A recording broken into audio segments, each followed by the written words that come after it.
कल आप लोगों ने प्लान काफ़ी अच्छे बनाए थे। और देखो आप लोग को एक सबसे बड़ा बेनिफिट क्या हो रहा है, आप सबको लाइव प्रोजेक्ट्स करने को मिल रहा है, ठीक है। और पता नहीं कैसा एक कह सकते हो कि शुरुआत है कि जैसे जब से आप लोगों का बैच स्टार्ट हुआ है काफ़ी ढेर सारे लाइव प्रोजेक्ट्स आ रहे हैं, जिसमें से कुछ आप लोग भी उसमें से कर रहे हो। तो you are trying to learn the new things, आपके लिए बेहतर है। और ये लाइव प्रोजेक्ट्स आपको इतना हेल्प करेंगे आगे के लिए कि आपको काफ़ी बेनिफिट मिलने वाला है, ठीक है। जो आप अपने रिज्यूम में पोर्टफोलियो, अभी हम लोग एक पोर्टफोलियो बनाएंगे स्ट्रक्चर्स का प्रॉपर, ठीक है। मैं दिखाऊंगा कि आपके सीनियर बैच ने कैसे बनाया है। उस पोर्टफोलियो में आपने जो भी अब तक के जो टॉप प्रोजेक्ट्स हैं आपके, वो जब लिखोगे ना तो बहुत ही ज़्यादा इफेक्टिव होगा और वो तुम्हें आगे के जॉब के लिए काफ़ी हेल्प करेगा। चलो अभी हम लोग कुछ सीखने चल रहे हैं, उसके बाद आपके जो असाइनमेंट्स होंगे होप सो सबने बहुत सिंपल असाइनमेंट दिया था। हमने लेक्चर 3 और 4 वॉच करना था और सिंपल सा एक फ्रेम बना के उसकी एनालिसिस करनी थी, ठीक है। SF और सेकेंड फ्लोर और फर्स्ट फ्लोर, FF मतलब होता है फर्स्ट फ्लोर और SF मतलब होता है सेकेंड फ्लोर, ये इसका मतलब होता है मोनिका, ठीक है। तो अभी हम लोग चल रहे हैं सबसे पहले कुछ पढ़ने, कुछ नया, जैसे कि स्लैब के टाइप्स पढ़ने चल रहे हैं, कुछ डोर वगैरह के टाइप्स पढ़ने चल रहे हैं। तो ये पहले देखेंगे, उसके बाद फिर हम लोग जो स्टैट फॉर्म आप लोगों ने किया होगा वो करेंगे और फिर कल क्या करना है वो डिस्कस करेंगे, ठीक है जी। तो चलो स्टार्ट करते हैं। सभी लोग कोशिश किया करो 7 बजे आ जाओ, वैसे आप लोग टाइम से ही आए हो, कोई लेट नहीं आया, ऐसे ही प्रयास किया करो। बिल्डिंग कंस्ट्रक्शन से रिलेटेड कुछ चीज़ें और बची हुई हैं, जस्ट इनको हम लोग को पढ़ के फिनिश कर देना है, ठीक है। बहुत सिंपल चीज़ें हैं, so is not going to take too much time, ठीक है। सर असाइनमेंट नहीं हुआ, थोड़ा प्रॉब्लम चल रहा है, जब मैं कंप्लीट कर दूँगा, ओके ठीक है। कोशिश करो कि जितना जल्दी हो जाए उतना अच्छा रहेगा। अभी हम लोग कुछ बिल्डिंग कंस्ट्रक्शन से रिलेटेड पर चीज़ें देखने चल रहे हैं, कुछ स्लैब से रिलेटेड चीज़ें देखने चल रहे हैं कि स्लैब के कुछ टाइप्स हैं उनके रिलेटेड, ठीक है जी। तो चलिए समय को सही तरीके से यूटिलाइज करते हैं और कुछ नया सीखते हैं। जैसे कि आप लोग डोर के नाम सुने होंगे, पर क्या डोर के टाइप्स आपने सुने हैं क्या? शायद नहीं सुने होंगे, तो आज आप सुन लेंगे। Types of doors, size of doors कि डोर का साइज क्या रखना चाहिए, और डोर के जो मार्केट में टाइप है, रिवॉल्विंग टाइप है, MSC टाइप है, स्विंग डोर है, कोलेप्सिबल डोर है, rolling shutter door, rolling steel door है, और उसके बाद रोलिंग ग्रिल डोर है, फायर चेक डोर से। तो क्या होते हैं इनको डिटेल में देखते हैं और उसके बाद डोर होता क्या है ये भी समझते हैं।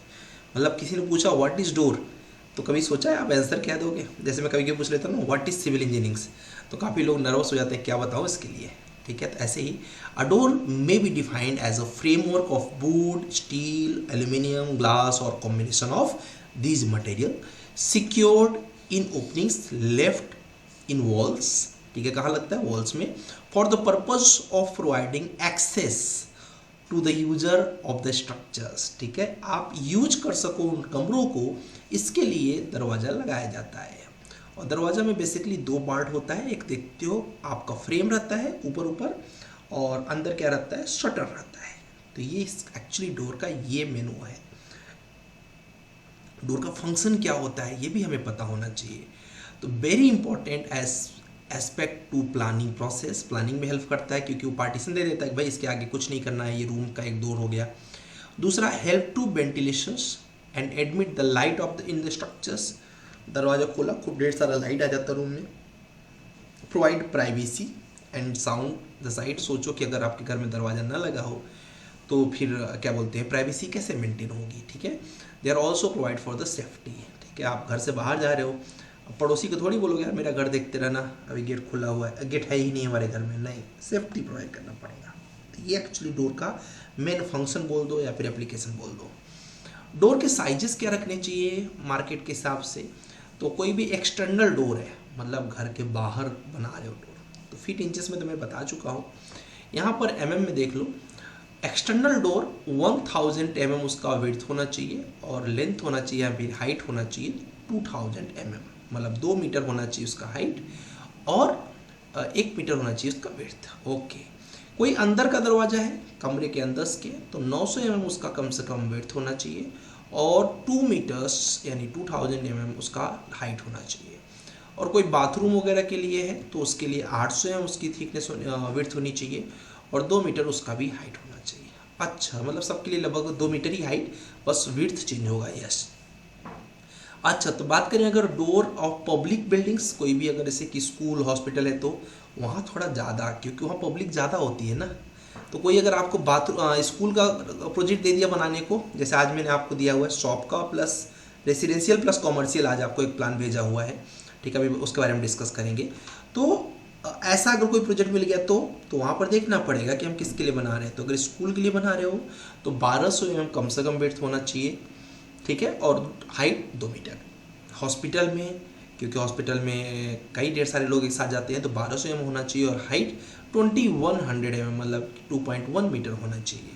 लाइब्रेरी जो आपके कॉलेज वगैरह में रही होगी, लाइब्रेरी में 1200 mm का कम से कम विड्थ होना चाहिए और 2250 mm की हाइट होनी चाहिए लाइब्रेरी की, क्योंकि बुक सेल वगैरह बड़े बड़े होते हैं, तो इस हिसाब से उसका लाइब्रेरी का भी दरवाज़ा बड़ा होना चाहिए।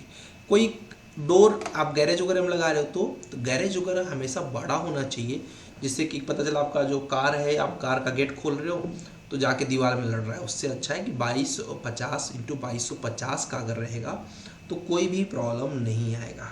तो ये सब तो हैं सिंपल टाइप के डोर्स, जिनके एक स्टैंडर्ड साइज हमने आपको बता दिया। आगे आपको ये बहुत हेल्प करेंगे। अब कुछ ऐसे टाइप देख लेते हैं, जैसे कि रिवॉल्विंग टाइप डोर बोला, तो उसको क्या, कौन है रिवॉल्विंग टाइप डोर? एक्चुअली आपने देखे होंगे ऐसे मॉल वगैरह में या फिर एयरपोर्ट पे देखे होंगे आप लोग, इसको बोलते हैं रिवॉल्विंग डोर। ज़्यादातर जहाँ पर एसी वगैरह यूज़ होता है ऐसे जगहों पे इसको लगाने का प्रयास किया जाता है। इससे क्या होता है कि उसका कूलिंग वगैरह जो है जल्दी बाहर नहीं निकल पाती, इसी के अंदर रोटेट होती रहती है, ठीक है। तो इस तरीके के डोर्स आप लोग यूज़ करते हैं, इनको बोलते हैं रिवॉल्विंग डोर। अब पढ़ने की ज़रूरत नहीं है, आप पढ़ सकते हो अगर आपका मन करे तो, बाकी जो यूज़ होता है मैंने बता दिया। दूसरा टाइप है जो मार्केट में फेमस है, MSC टाइप डोर। आपने अगर कभी गलती से आप लोग गए होंगे वेयर हाउस वगैरह देखने के लिए, खासतौर से रेलवे वगैरह का, वहाँ पर आपको MSC डोर मिलेंगे देखने को। ये जो दुकानों में आप देखते हो वो अलग रहता है, ये थोड़ा सा उससे स्ट्रॉन्ग होता है, थोड़ा सा कॉस्टली होता है, ठीक है, MSC डोर। और ये जनरली गैरेज में, वेयर हाउस में जहाँ पर सामान रखा जाता है, गुड्स वगैरह, ठीक है, रेलवे के खास तौर से, वहाँ पर आपको ये MSC टाइप का डोर्स देखने को मिलता है। तो आप पहचानिए, एज अ सिविल इंजीनियर आपको जानना चाहिए कि अच्छा ये कौन से टाइप का डोर है। आपने कभी बैंक वगैरह गए होंगे, कभी ऑफिस वगैरह में अगर गए होंगे, तो वहाँ पर आपको मिलेगा स्विंग डोर। तो देख के ही पहचान जाइए कि अच्छा ये स्विंग डोर है, जिसको बैंक में, ऑफिस में, हॉस्पिटल के ऑपरेशन थिएटर में, ऐसे जगहों पे स्विंग डोर को यूज करते हैं। ओके। एक डोर का टाइप होता है कोलैप्सिबल डोर, ठीक है, जिसको आप लोग अपने देसी लैंग्वेज में चैनल डोर के नाम से जानते हैं, ठीक है। तो कोलैप्सिबल डोर जो होता है वो एक्चुअली शॉप में, गैरेज में, पब्लिक बिल्डिंग्स में, वेयर हाउस में, चैनल जैसे आप जानते हो ना, चैनल कहीं पर भी यूज कर सकते हो। तो ये कुछ मुख्य जगह है, अब बेडरूम में नहीं यूज करना है इसको, शॉप में, गैरेज में, पब्लिक ओपनिंग्स में, पब्लिक बिल्डिंग्स में, वेयर हाउस में, ऐसे जगहों पर यूज कर सकते हो। जो जनरली अपने घरों को बाहर को जो दुकानें आप देखते होंगे वहाँ पर ये टाइप डोर ये थोड़ा सा सस्ता होता है MSC से। रोलिंग स्टील डोर, ठीक, देखते हो टीन से टाइप का बना रहता है, रोल हो जाता है ऊपर, इसको भी यूज कर सकते हो। और ये जनरली आप शॉप्स में यूज करते हो, इसको भी वेयर हाउस में यूज कर सकते हो, कोई स्टोर है वहाँ पर यूज कर सकते हो, ठीक है। तो ऐसे जगहों पे रोलिंग स्टील डोर यूज करते हैं। रोलिंग में ही 2 तरह के दरवाजे बनते हैं, एक स्टील डोर रोलिंग्स और एक होता है रोलिंग ग्रिल डोर। आजकल ये फैंसी करके लोग लगा रहे हैं, अपार्टमेंट वगैरह में देखोगे तो एक तो बिल्डर लगा के दे देता है लकड़ी का दरवाज़ा, उसके बाद लोग सेफ्टी के लिए बाहर से रोलिंग स्टील डोर, अगर आप लोगों ने ध्यान दिया हो तो प्रीफर कर रहे हैं ऐसे जगहों पे लगाने के लिए। बाकी आप ट्रांसफार्मर रूम्स में लगा सकते हैं इसको, ठीक है, जहाँ पर वेंटिलेशन की ज़्यादा रिक्वायरमेंट है वहाँ लगा सकते हैं ऐसे टाइप्स के डोर को।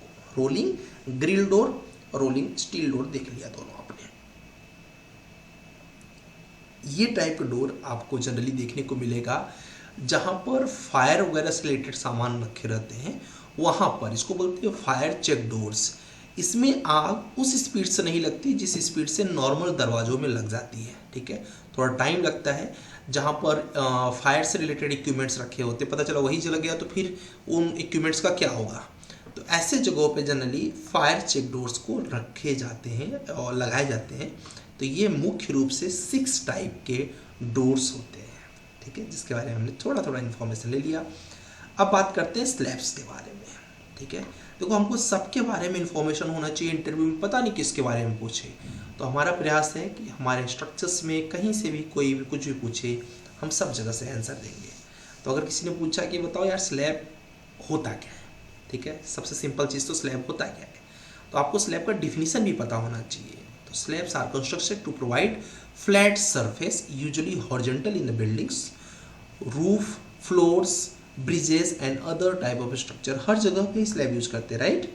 कुछ भी हॉरिजॉन्टली कवर करना हो तो कवर करने के लिए जो चीज़ बनाते हैं उसको बोलते हैं स्लैब। स्लैब में बी सपोर्टेड बाई वॉल्स, कभी कभी वॉल के ऊपर ही लगाते हैं, बाई रेनफोर्समेंट बीम्स, कभी कभी बीम्स के ऊपर उसको सपोर्ट करते हैं, और usually cast monolithically with the slabs. ठीक है, स्लैब्स के साथ लगाते हैं इसको, by structural steel beams and columns.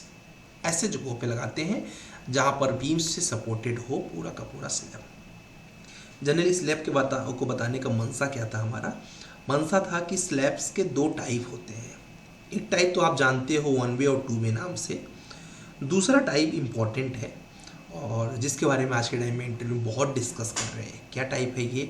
Flat slab. क्या है? Flat slab. तो जनरली दो टाइप्स के स्लैब्स मार्केट में अवेलेबल हैं, फ्लैट स्लैब्स, कन्वेंशनल में 1 वे और 2 वे आपको बहुत अच्छे से पता है।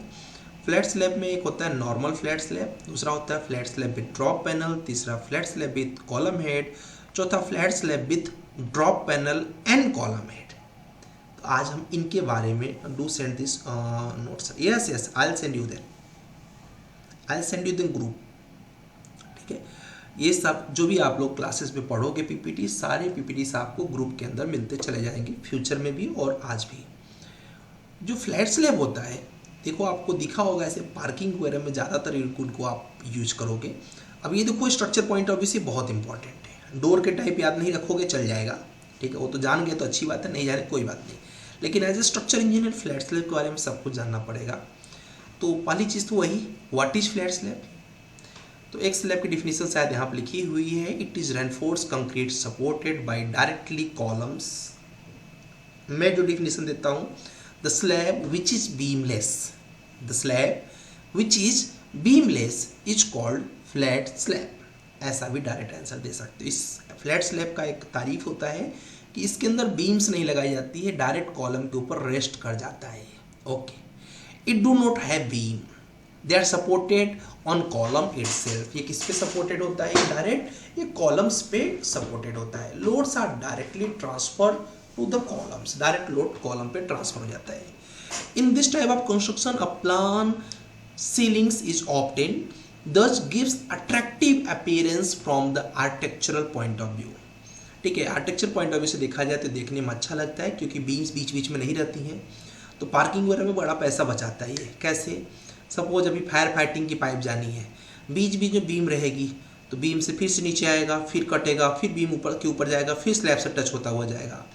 ऐसे ही कोई डक्टिंग है, आप लोग को पता होगा MEP की पाइपें होती हैं, उनको लेके जाना हुआ तो बीच में बीम आएगा तो नीचे जाएगा फिर ऊपर जाएगा। ऐसे ही लाइट वगैरह लगाना हो तो हर एक बीम के बीच में एक एक अलग अलग लाइट लगानी पड़ेगी, पर ऐसे कोई फ्लैट रहेगा तो एक लाइट लगा दिए दूर तक रोशनी जाएगी। तो हर एक सेंस में फ्लैट स्लैब पार्किंग में काफ़ी यूजफुल होता है। ठीक है, it is easier to construct and requires less formwork. एक बार फॉर्मवर्क लगाया, शटरिंग किया, फटाफट मटेरियल डालते चले गए। इसकी जो थिकनेस होती है जनरली वो 8 इंचेस का रखते हैं, और क्या बोलते हैं जो इसका थिकनेस है, बाकी एज पर डिज़ाइन होता है अप्रॉक्स 8 इंचेस के आसपास रखते हैं। इट कैन बी यूज, कहाँ यूज करेंगे बड़ा इंपॉर्टेंट है। ठीक है, वैसे तो यूज हर जगह कर सकते हैं आप फ्लैट स्लैब को, पर इसको यूज करते हैं generally to provide plain ceiling surface giving better diffusion of lights. एकदम लाइट अच्छे से बराबर ट्रांसफर हो, रोशनी पूरी जगह रहे, उसके लिए इसको यूज करते हैं। Easy constructibilities with economy in the formworks. This type of slabs are provided in the parkings. Parking में इस तरह के स्लैब्स ज़्यादातर प्रोवाइड करते हैं। ओके, इस स्लैब के एडवांटेज भी है, डिसएडवांटेज भी है। शायद डिसएडवांटेज यहाँ पर हम लोग डिस्कस नहीं करेंगे, आगे करेंगे, पर एडवांटेज ये है कि ऑटो स्प्रिंकलर इज ईजियर। इसके अंदर ना ऑटो स्प्रिंकलर्स होते हैं। अगर गलती से भी कभी कहीं पर भी फायर का प्रॉब्लम होता है, आग लगती है, ऑटोमेटिक इसके अंदर एक पाइपलाइन जाती रहती है, उससे पानी निकलने लगता है, तो तुरंत ही वो आग को बुझाया जा सकता है बहुत ही कम समय में बिना किसी लॉस के। तो सबसे बड़ा बेनिफिट ये है। दूसरा, लेस कंस्ट्रक्शन टाइम। ठीक है, कंस्ट्रक्शन करने में टाइम नहीं लगता, एक बार फॉर्मवर्क लगाया, फटाफट मटेरियल लगा के फ्लैट स्लैब बना दिया। It increase shear strength of the slabs. इससे क्या होता है, स्लैब को मजबूती ज़्यादा मिल जाती है इस तरह के स्लैब्स में। तो ये कुछ 3 इसके मेन एडवांटेज हैं। इसके 4 बच्चे हैं टोटल। कौन कौन 4 बच्चे हैं? पहला है फ्लैट स्लैब, जिसको नॉर्मल फ्लैट स्लैब भी बोलते हैं। दूसरा, फ्लैट स्लैब विथ, देखो उसके दूसरे वाली इमेज में देखो एक ड्रॉप पैनल टाइप का बन गया है, मतलब एक्चुअली ये drop panel as a beam react करता है, ये बीम का काम करता है। तीसरे में देखो कॉलम हेड बन गया है, और चौथे में देखो कॉलम हेड और ड्रॉप पैनल दोनों प्रोवाइड हो गया है। ठीक है, तो ये इसके एक्चुअली 4 प्रमुख टाइप्स हैं इस तरह के स्लैब्स के। अब बोलोगे कि सर ये पहला वाला कहाँ प्रोवाइड करते हैं? जब एकदम सिंपल लोड हो तो वहाँ पर नॉर्मल फ्लैट स्लैब यूज कर देते हैं। अगर जहाँ पर ऐसा हो कि अगल बगल से लोड ज़्यादा आ रहा हो, जिसका नाम देते हैं स्ट्रक्चर के लैंग्वेज में पंचिंग शियर ज़्यादा हो, अगर क्या पंचिंग शियर अगर ज़्यादा हो तो ऐसे जगहों पे दूसरा टाइप्स का शियर यूज करते हैं। कॉलम अगर दूर दूर लगे हों तो ऐसे जगहों पे कॉलम हेड यूज करते हैं। ठीक है, और अगर दूर दूर भी हैं और अगल बगल से लोड भी बहुत ज़्यादा आ रहा है तो कॉलम हेड और ड्रॉप पैनल दोनों साथ में प्रोवाइड करना पड़ता है, क्योंकि यहाँ बीम तो है नहीं, तो इन दोनों को साथ में जाना पड़ता है, तब जाके वहाँ का पूरा काम हो पाता है। कन्वेंशनल स्लैब के बारे में ज़्यादा बताने की जरूरत नहीं है, क्योंकि फ्लैट स्लैब आपके लिए नया है, इसलिए इसके बारे में आपको जानना पड़ता है। कन्वेंशनल स्लैब बहुत ही नॉर्मल है, आप सबको पता है। 1 वे स्लैब, 2 वे स्लैब जो होता है उसी को कन्वेंशनल स्लैब बोलते हैं, जो कि 4 इंचेस से स्टार्ट हो जाता है। मिनिमम थिकनेस का 4 इंच रखते हैं, बाकी डिज़ाइन के हिसाब से 10 इंचेस तक भी लोग लेके जाते हैं एज पर रिक्वायरमेंट। इसके 2 टाइप है प्रमुख रूप से, एक है 1 वे स्लैब, दूसरा है 2 वे स्लैब्स। तो लोग इंटरव्यू में क्या पूछेंगे पता है? इंटरव्यू में पूछेंगे ये बताओ difference between 1 way slab and 2 way slabs. Punching shear, okay. Punching shear मतलब होता है लोकल शियर।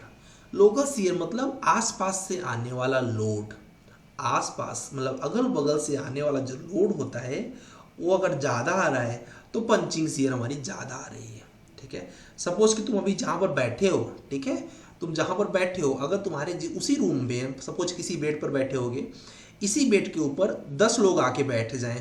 कितने लोग बैठ जाएं? 10 लोग आके बैठ जाएं इस बेड के ऊपर। ठीक है, और जो बेड के पिलर्स हैं, जो बेड के पिलर्स हैं उनको समझो कि वो कॉलम है, तो क्या हो जाएगा, उस कॉलम पे लोड ज़्यादा पड़ने लगेगा ना, तो उसी को बोलते हैं पंचिंग शियर। समझ रहे हो? तुम जिस बेड पर, जिस खटिया पे, जिस तखत पे, जिस भी चारपाई पे, जहाँ पर बैठे हो, उस जगह पे सेम उसी जगह पे 10 लोग आके बैठ जाए, तो क्या होगा, उसके जो 4 पिलर्स होंगे, 4 कॉलम्स होंगे, वो कमज़ोर पड़ने लगेंगे। क्यों? क्योंकि 10 लोग बढ़ गए ना, तो पंचिंग शियर बढ़ गया। लोकल शियर, आसपास जो बैठे हुए लोग हैं, लोगों की संख्या बढ़ गई, उसी को बोलते हैं पंचिंग शियर। समझ में आया सुभाषिस? तो अब ऐसे ही मैं, जैसे आपके बेड के 4 पिलर्स हैं, वैसे ही रूम के 4 कॉलम्स हैं। अगर आपके स्लैब के ऊपर काफ़ी लोग आ गए तो बहुत आसानी से हो जाएगा। देन डिफिनीशन क्या होगी? देन डिफिनीशन सिंपल सी है, local shear is called punching shear. Local shear is called punching shear. ठीक है, बस एक लैंग्वेज में बता दो। अब difference between 1 way slab and 2 way slab क्या होता है? ठीक है, एक डिफरेंस तो जग जाहिर है, सबको पता है, Ly/Lx इज लेस देन 2, तो क्या हो जाएगा, वो 2 वे स्लैब हो जाएगा। और उसके बाद Ly/Lx इज ग्रेटर देन 2 हो जाएगा, तो क्या हो जाएगा, वो 1 वे स्लैब हो जाएगा। क्लियर है? इसमें तो किसी को कोई डाउट नहीं होगा। तो पॉइंट नंबर 2 यही है, Ly/Lx इज लेस देन 2 तो 2 वे स्लैब, ग्रेटर देन 2 तो 1 वे स्लैब। तो एक तो ऐसे क्लियर हो गया। दूसरा डिफरेंस क्या है? 1 वे slab is supported by beams in only 2 sides, इनमें केवल 2 साइड से होते हैं। और जो 2 वे स्लैब होता है, इसमें बीम चारों साइड से होता है। क्या? बीम चारों साइड से होता है। और तीसरा डिफरेंस क्या है, the main reinforcement is provided in only one direction in one way slab. जो वन वे स्लैब होता है उसमें केवल एक डायरेक्शन में ही मेन रेनफोर्समेंट होता है, और जो टू वे स्लैब होता है उसमें main reinforcement provided in both direction, दोनों डायरेक्शंस में होता है। ठीक है जी, तो ये एक मेन डिफरेंस था और ये चीज़ काफ़ी इम्पोर्टेंट थी। इन्होंने बोला सर कॉन्सेंट्रिक लोड BD बढ़ जाने के बाद पंचिंग से हो जाता है। एग्जैक्टली रेजिडेंशियल के लिए फ्लैट स्लैब्स क्यों यूज़ नहीं करते हैं? कई ढेर सारे रीज़न है मजबूद्दीन, अभी बताता हूँ थोड़ी देर में। Residential slab earthquake point of view से सेफ कम होता है। अगर जहाँ पर आप फ्लैट स्लैब को बना रहे हो वहाँ पर शियर वॉल देना कंपलसरी होता है अगर आप सेफ्टी चाहते हो तो, और छोटे बिल्डिंग्स में अगर आप शियर वॉल बनाते हो तो प्रोजेक्ट का कॉस्ट इंक्रीज हो जाता है। ठीक है, अभी थोड़ा और एक्सप्लेन कर देता हूँ। जो वॉल होता है, वॉल भी जानना चाहिए कि वॉल कितने टाइप्स के होते हैं आपके। ठीक है, मैं हर चीज़ पे बिलीव करता हूँ कि उसके बारे में इंफॉर्मेशन आपको होनी चाहिए। तो जो वॉल होता है जनरली ये दो टाइप्स के होता है। एक होता है लोड बेरिंग वॉल जो कि लोड को उठाता है, पहले सारे घर कैसे बनते थे, लोड बेरिंग बनते थे ना। और एक होता है नॉन लोड बेरिंग जो कि सिर्फ और सिर्फ एक तरीके से पर्दे का काम करता है, कर्टेन का काम करता है।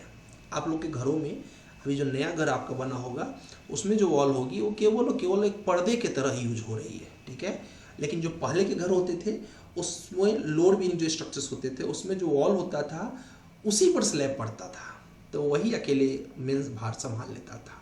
तो ये दो तरह के मेन वॉल होते हैं। तो वर्टिकल लोड बेरिंग मेंबर्स उसको वॉल बोलते हैं। दो तरह के हो गए, एक लोड बेरिंग, एक नॉन लोड बेरिंग्स। जनरली अभी आप लोगों ने जो प्लान कर रहे हो उसमें देखा होगा एक एक्सटर्नल वॉल होती है और एक होता है इंटरनल वॉल। इंटरनल वॉल पतली रखी जाती है, एक्सटर्नल थोड़ी सी हैवी रखी जाती है, बस यही फर्क होता है दोनों में।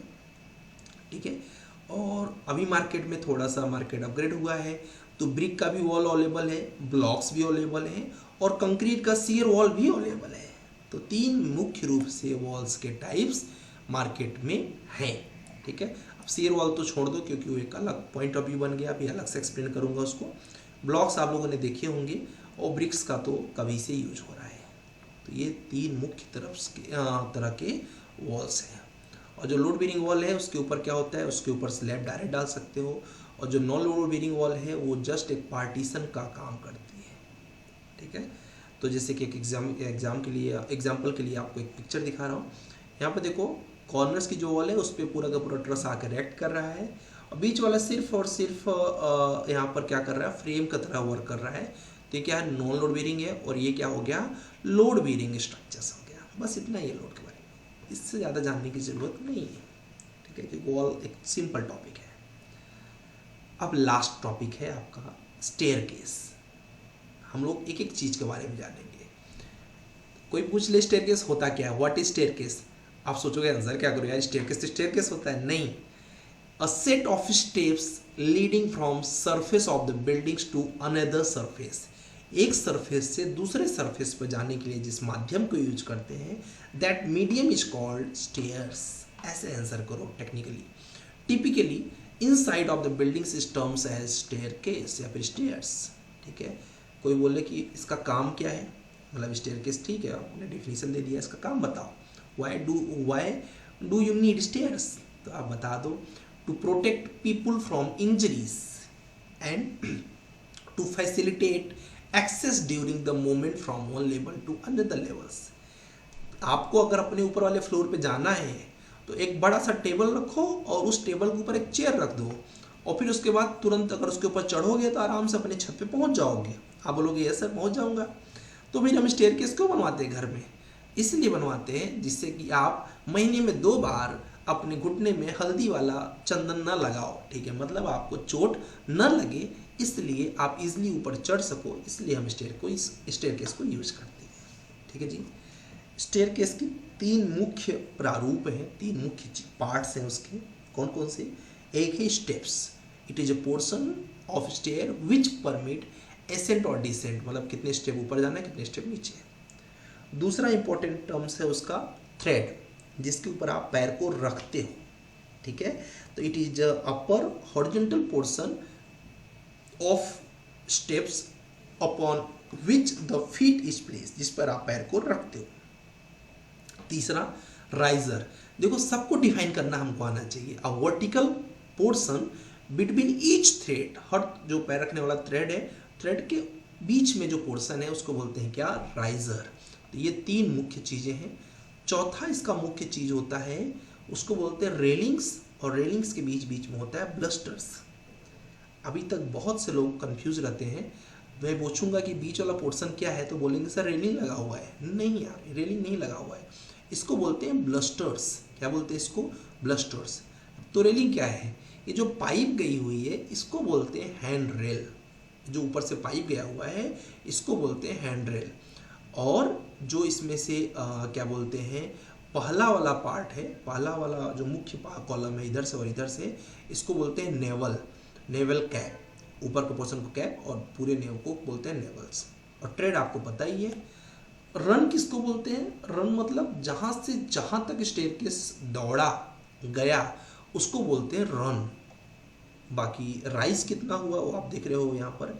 तो एग्जैक्टली ऐसे ही हमें स्टेयरकेस की डिटेलिंग्स आनी चाहिए, ठीक है। नेवल पोस्ट एग्जैक्टली, ठीक है। Standard height of railings, standard height 3 feet, ठीक है, 2.5 to 3 feet. Types of staircase भी आपको पता होना चाहिए एज ए इंजीनियर, ठीक है, एग्जैक्टली। स्टेयर एक होती है स्ट्रेट स्टेयर्स, आप सबने देखे होंगे, सीधा लंबा सा स्टेयर गया हुआ है, अच्छा जी। दूसरा डॉगलेग स्टेयर्स, ओके जी। तीसरा क्वार्टर टर्न स्टेयर्स, घूम के जाने वाले स्टेयर। चौथा ओपन नेवल। पांचवा सर्कुलर स्टेयर। ये मुख्य टाइप्स हैं। अब लोग सर मैंने देखे नहीं है कुछ स्टेयर्स, क्या इनके कुछ पिक्चर उच्चर हमें दिख सकते हैं? बिल्कुल दिख सकते हैं। ये बॉलीवुड नहीं है कि बाइकआउट किया जाएगा। स्ट्रेट स्टेयर देखो यहाँ पर है, ये स्ट्रेट स्टेयर आप लोगों ने देखे होंगे, एकदम सीधे एक लाइन में गया हुआ हो, ठीक है। These are the stairs along which there are no changes in the direction. एक तरफ से चले जाओ, चुपचाप पहुंच जाओ, उसको बोलते हैं स्ट्रेट स्टेयर्स, ठीक है। दूसरा डॉगलेग स्टेयर्स होता है। दूसरा क्या होता है, डॉगलेग स्टेयर्स। ये क्या होता है सर? अरे सबसे ज़्यादा यही तो यूज करते हैं आज के टाइम पे, सबसे फेमस। कहते हैं ना 2 तोड़ में स्टेयर बनाना है तो उसको बोलते हैं डॉगलेग। क्या बोलते हैं? डॉगलेग स्टेयर्स, ठीक है। मुझे समझ नहीं आता है कि इसको डॉगलेग क्यों बोलते हैं, और बट ठीक है, नाम है तो है, ठीक है, डॉगलेग स्टेयर्स। तो ये है। अब इसका डिफिनीशन बताने की जरूरत नहीं है, आपको पता है। एक और इसका टाइप होता है, बड़ा इंपॉर्टेंट है, क्वार्टर टर्न स्टेयर्स। जिसके घर में जगह कम होती है वो लोग ये वाला प्रीफर करते हैं, क्वार्टर टर्न। थोड़ा सा इधर से 2 स्टेप चढ़े गए फिर सीधा चढ़ गए, उसको बोलते हैं क्वार्टर टर्न स्टेयर्स। मुझे भी मेरे घर में एक जगह पे ऐसा बनाना है, वहाँ पर स्पेस कम है, तो ऐसे स्टेयर्स को बोलते हैं क्वार्टर टर्न स्टेयर्स। एक और है, लेकिन आज के टाइम में वो ज़्यादा यूज़ नहीं होता है, ठीक है।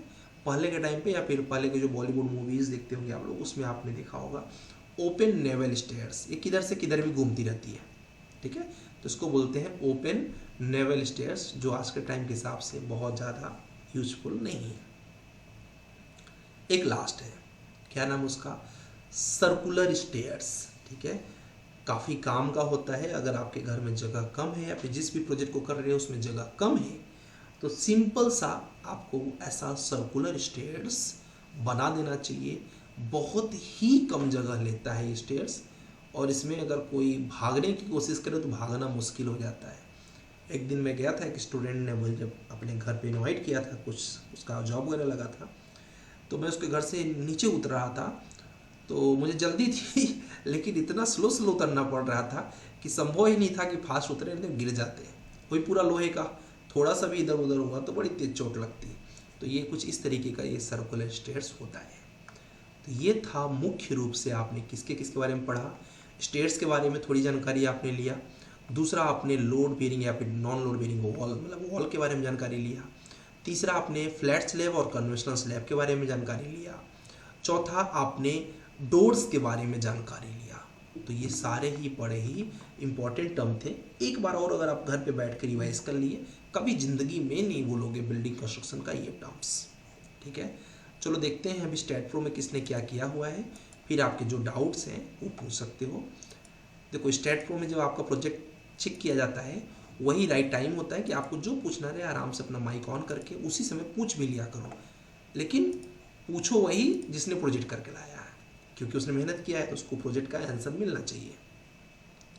जैसे अजीम ने किया हुआ है, तो अजीम को अभी कुछ दिक्कत आ रही हो पूछने में, तो बिल्कुल ये पूछ सकते हैं अपना माइक ऑन करके।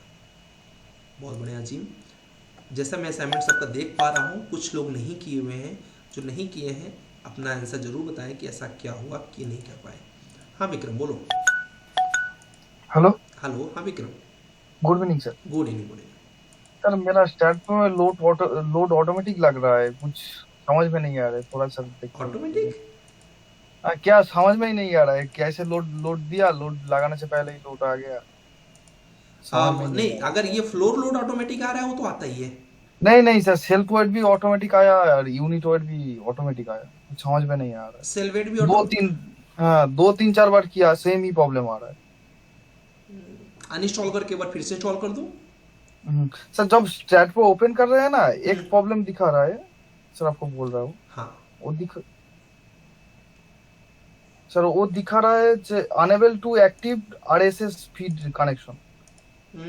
वो सही से इंस्टॉल नहीं हुआ है, उसकी वजह से प्रॉब्लम कर रहा है। तो उसको क्या करो, अनइंस्टॉल कर दो।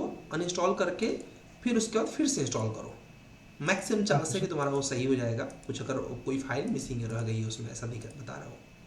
ठीक ओके है, सर। तो फिर वो सॉल्व हो जाएगा। क्योंकि ऐसा है तो फिर लोड कैसे लगाओगे तुम। ठीक है, ओके चलो सर। कर दो। एक बार नहीं होता तो फिर बताओ, फिर कुछ और देखेंगे। ठीक है, ओके ठीक है सर। चलो। बाकी तुमने प्रोजेक्ट तो किया हुआ है ऑलरेडी यहाँ पर। सर ये सही से नहीं हुआ। अच्छा, प्रयास किया है बस तुमने ना। चलेगा, कोई बात नहीं। अभी शायद प्रोजेक्ट आया भी नहीं है, करो उसको, उसके बाद भेजो। ठीक है, ओके सर। ओके। हाँ जी, तुमने प्रोजेक्ट तो कर लिया है, कोई दिक्कत आया? हेलो। हाँ हेलो। सर, वो एक बार आप फ्लोर लोड चेक करिए ना, वो नीचे 1 मिनट मैं हाँ हाँ, आपको। हाँ इसमें एक। फ्लोर लोड में चेक कर लेता हूँ। लाइव लोड में कि डेड लोड में? ना डेड लोड में। डेड लोड में तुमने फ्लोर लोड लगाया हुआ है हाँ सर, मैं ये प्लिंथ एरिया में नहीं लगा के सीधा फर्स्ट फ्लोर पे लगाया सर, हाँ वो तो एक ही प्लिंथ डाउट था कोई मुझे। दिक्कत नहीं है। प्लिंथ एरिया तो क्यों ऐसे भी बोले तो ये ग्रेविटी। ग्रेविटी में। हाँ जी तो जी। वो ग्रेविटी में है, कोई दिक्कत नहीं है। Okay sir. ठीक है, वही प्लिंथ एरिया डाउट था तो ऐसे बस। ग्रेविटी में रहेगा ना, तो उसको रिक्वायर्ड नहीं है। ओके। चलेगा।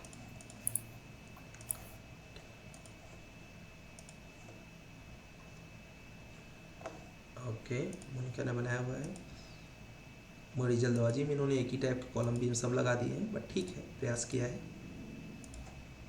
अब धीरे धीरे आपके प्रयास में, ठीक है, इन्होंने भी लोड में 2 लोड एक्स्ट्रा लगा दिए हैं, लाइव लोड भी लगा दिया है। चलो, सीख रहे हो।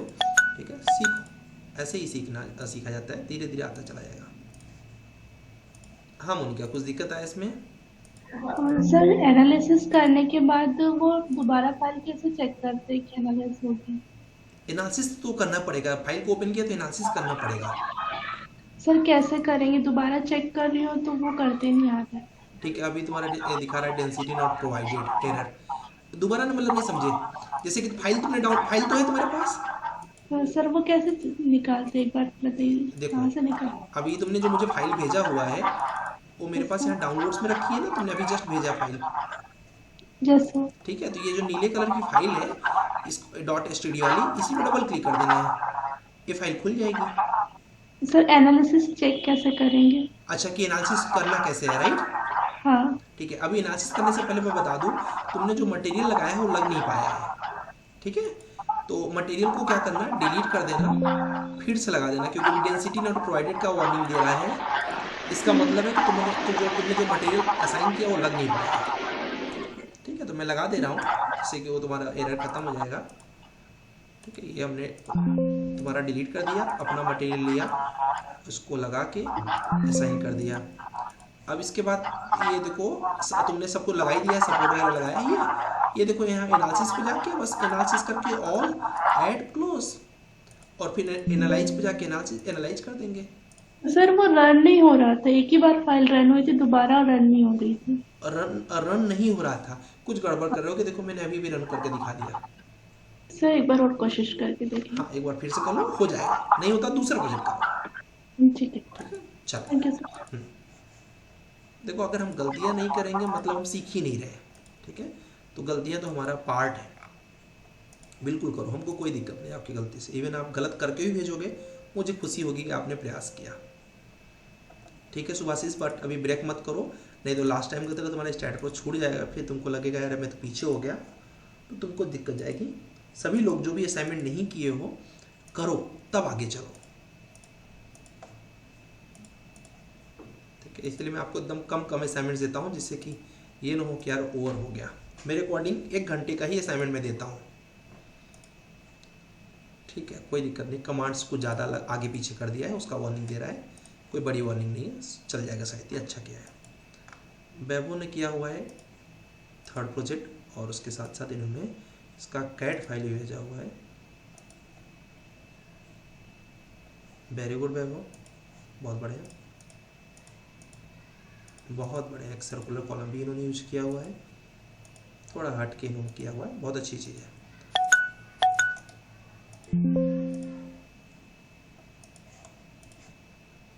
हाँ बैबो, कुछ प्रॉब्लम आया इसमें?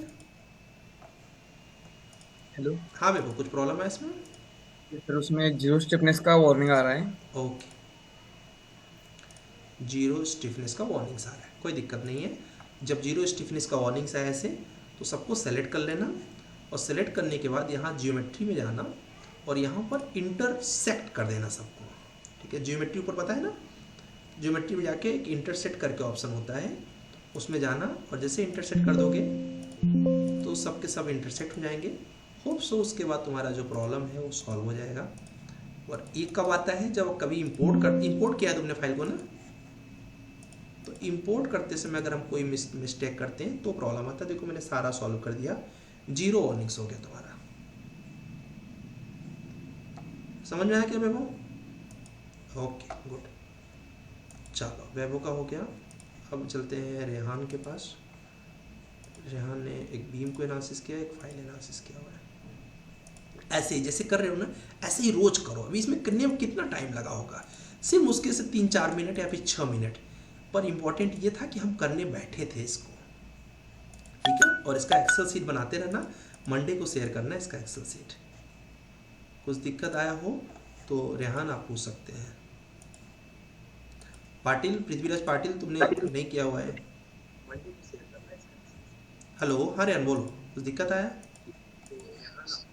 सर वो लोड डेफिनेशन करते हैं डेड लोड में, हाँ, उसमें सेल्फ वेट 1.5 डिफाइन करते हैं, सेल्फ वेट 1 लेना चाहिए। नहीं, अभी अगर तुम लोड कॉम्बिनेशन लगाओगे तो फिर 1.1 लेना, अभी के लिए 1.5 दे सकते हो।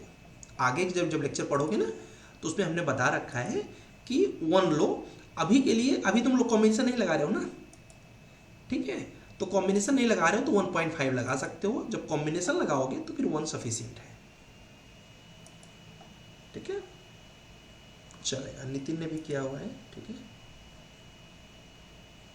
अच्छा किया है, तब मैं देख नहीं पाया तब शायद। ठीक है, नहीं पाटिल भी एक बार किया है, बहुत है, ठीक है।